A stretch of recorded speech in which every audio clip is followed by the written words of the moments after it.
Assalamualaikum. Waalaikumsalam warahmatullahi wabarakatuh. Assalamualaikum warahmatullahi wabarakatuh. Salam. Bergabung kembali bersama saya di Parujung Godang Hilir Channel. Pada kesempatan kali ini kita ingin ngobrol-ngobrol sejenak tentang sejarah Tarekah Naqsabandiyah yang ada di Labuhan Batu.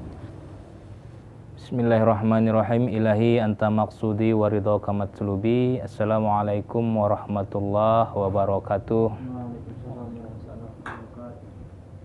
Adapun tentang Tarekah Naqsabandiyah Khalidiyah yang sepengetahuan saya yang ada di Labuhan Batu Raya, menurut pengamatan saya, pertama muncul kemungkinan ialah di perguruan pondok pesantren Gunung Selamat, yaitu di bawah pimpinan Al-Mukarram Syekhona Haji Ibrahim Dalimunte, Tuan Guru Gunung Selamat yang pertama, kalau saya tidak salah, kalau untuk Labuhan Batu Raya, yaitu sebagaimana kita ketahui Gunung Selamat Naqsabandiyah itu ialah pecahan dari Babu Salam Langkat, kota Langkat.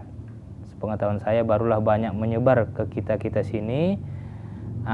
Itulah kalau dari poros kiblat mengarah ke Babu Salam. Sedangkan di perguruan kita sendiri ini, di Suraunan Tinggi ini bisa dikatakan bermuara dari kumpulan Sumatera Barat sana, yaitu dari Maulana Syekh Ibrahim Pahad bin Kumpulan di Pasaman Bonjol, Sumatera Barat, yang lebih dikenal dengan Buya Angwi Balinduang. Dan menurut silsilah dari perguruan kita, Syekh Maulana Ibrahim Kumpulan ini berguru kepada Syekh Abdullah Apandi. Syekh Abdullah Apandi, dan Syekh Abdullah Apandi menerima talqin bai'ah Tarekah Naqsabandiyah Khalidiyah dan ijazah irsyad dari Maulana Syekh Khalid Kurdi. Jadi poros Indonesia sepengamatan saya, kiblatnya ada dua untuk Tarekah Naqsabandiyah, yaitu yang pertama itulah di Kumpulan Sumatera Barat, dan yang kedua ialah di Babu Salam Langkat. Itu bisa dilihat dari yang kami kumpulkan. Ada kami itu kumpulan para syekh-syekh muda. Ada silsilah yang kami terima. Kalau kita ambil dari yang kami dapati saja,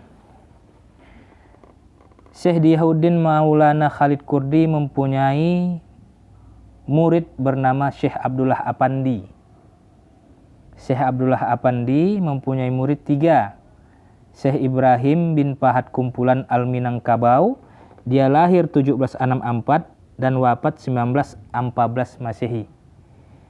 Yang kedua, muridnya ialah Syekh Sulaiman Karmi Jabal Kubis, wafat 1858. Dan yang ketiga ialah Syekh Ismail bin Abdullah Simambur, Minangkabau, wafat 1858. Inilah muara-muaranya. Jadi kalau untuk Babu Salam, Syekh Abdullah Apandi mempunyai murid tadi Syekh Sulaiman Karmi Jabal Kubis, dan Sulaiman Karmi Jabal Kubis ini mempunyai murid Syekh Sulaiman Juhdi Jabal Kubis.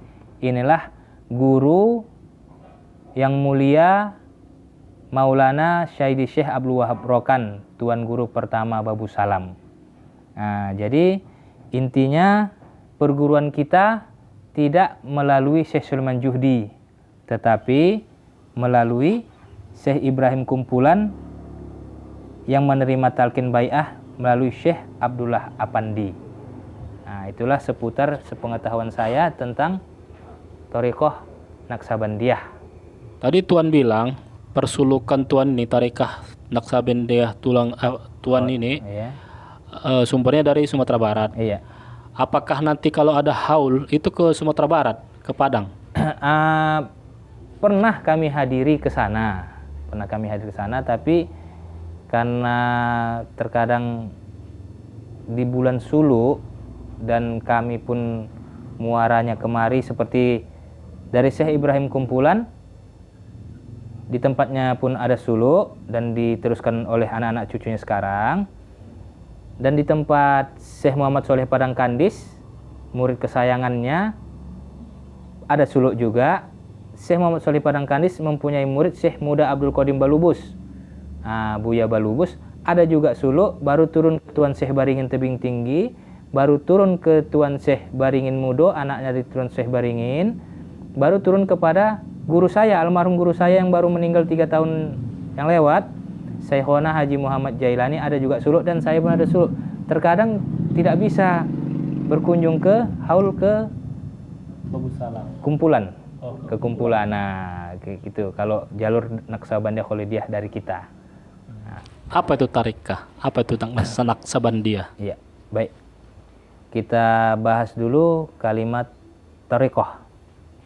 Thariqah itu bahasa Arab, mempunyai kata dasar thorik yang mempunyai arti jalan.